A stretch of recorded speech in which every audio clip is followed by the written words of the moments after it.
My channel friends. તો જો friends, આપણી દિવાળી અહીંયા આવી ગઈ છે. તો બસ ચલો ફ્રેન્ડ, હું આવી ગઈ છું. વાગ્યા છે 1 અને 5 મિનિટ થઈ છે. આમ તો હું 10-15 મિનિટથી આવી ગઈ છું અને હવે ફટાફટ રસોઈની તૈયારી કરવાની છે. રોટલી તો માસી બનાવી જાય છે એટલે એટલું આમ શાંતિ લાગે ને. હવે અહીંયા ફટાફટ બને ને એવો અમારા ઘરમાં ભીંડો જ હોય છે. જો 1 કિલો લઈને રાખ્યો હોય, એ અડધો કિલો ભીંડો ફ્રીજમાં સ્પેરમાં હોય જ એવરી ડેના માટે. અડધો કિલો ભીંડો અને કાકડી, આ બે વસ્તુ એવી છે કે ક્યારેય અમારા ઘરમાં ખૂટતી જ નથી હોતી, કેમ કે આ બે વસ્તુ નેસેસરી છે, અમારે જોઈએ જ ને જોઈએ જ. કાકડી તો બે ટાઈમ, અને ભીંડો બી એવો છે કે ઇમરજન્સીમાં ભીંડો જ બને. શું બનાવવું એ ન સમજાય ને ત્યારે ભીંડો બને, અને સેવ ટમેટાનું શાક બને સાંજના ટાઈમ પર.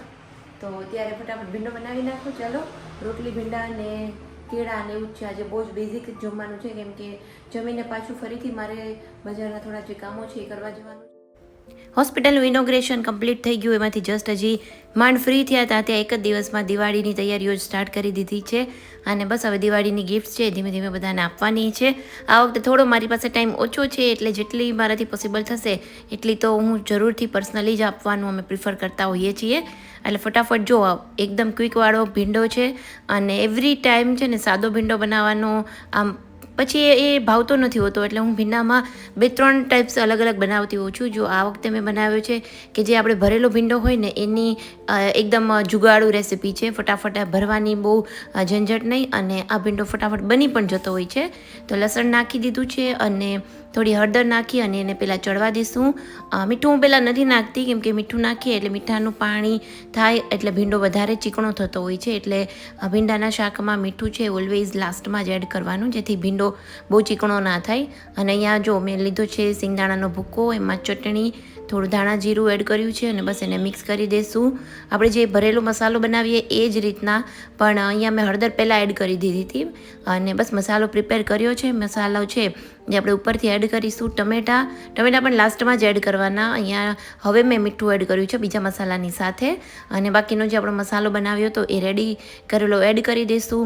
તો ભરેલા ભીંડા કરતાં પણ આ ભીંડો છે ને એકદમ ક્વિક બની જાય, અને ટેસ્ટમાં પણ બહુ જ સરસ લાગતો હોય છે. જો અત્યારે જ દેખાવમાં પણ કેટલો સરસ લાગે છે, અને બહુ ઓછા તેલમાં આપણે આને પ્રિપેર પણ કરી શકીએ છીએ. હવે થોડી વાર ઢાંકી અને પકાવશું એટલે આપણું જે શાક છે રેડી છે. સાઈડમાં મેં સંભારો પણ બનાવી નાખ્યો છે, અને એકદમ ફટાફટ વાળી આપણી બેઝિક જે ગુજરાતી થાળી છે ને એ રેડી છે. શાક, રોટલી, સંભારો અને સલાડ, અને સાથે છાશ. પાપડ હું નથી લેતી, બટ મારા હસબન્ડ છે એ ડેઈલી એને અડદનો પાપડ જોતો હોય, બાકી હું પાપડ નથી લેતી. મને ખીચીના પાપડ ભાવે. હવે શિયાળો આવશે ને એટલે ખીચીના પાપડ મળશે, એટલે ખીચીના પાપડ હું જમવામાં બપોરે લેતી હોઉં છું. તો ચાલો, એકદમ મસ્ત આપણું સિમ્પલ જે જમવાનું છે એ જમી લઈએ.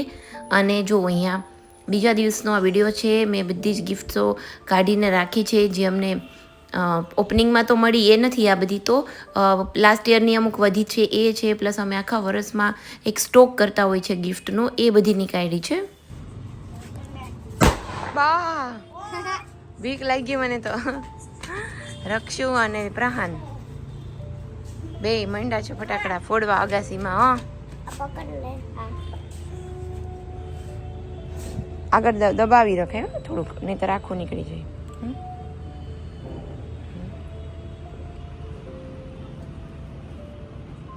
તો તમે બે ફોડતા તો નથી, અવાજ તો કઈ આવતો નથી.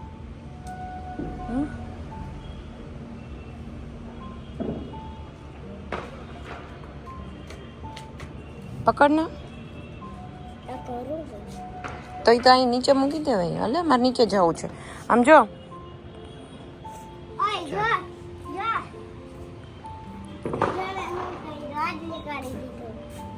જો ફ્રેન્ડ્સ, આ છે આપણા ઝાડવા ટેરેસના થોડાક, અને અહીંયા છે બોગનવેલ.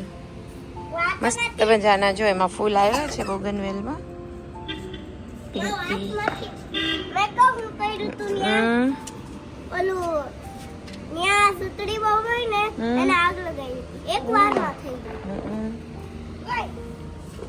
અમારી છે જો અહીંયા ફ્લાવર્સ આવ્યા છે.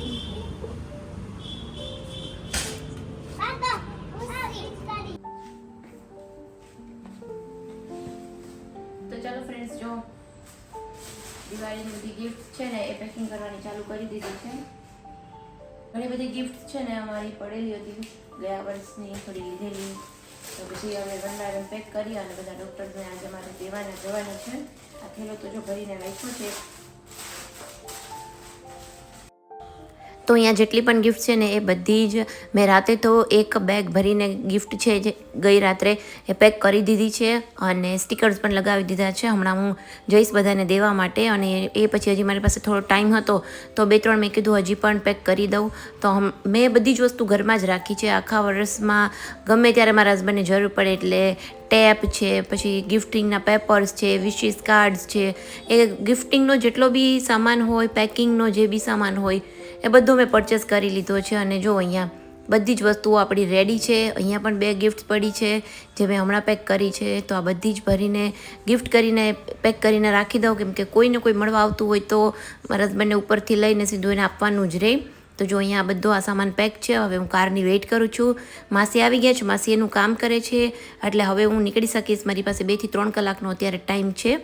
અને એ પછી મારે દીવાબત્તી બાકી હતા એટલે સાથે દીવાબત્તી પણ કરી લીધા છે. અને ઘણા બધા લોકોની મને એક રિક્વેસ્ટ પણ આવી હતી કે તમે કઈ અગરબત્તી યુઝ કરો છો.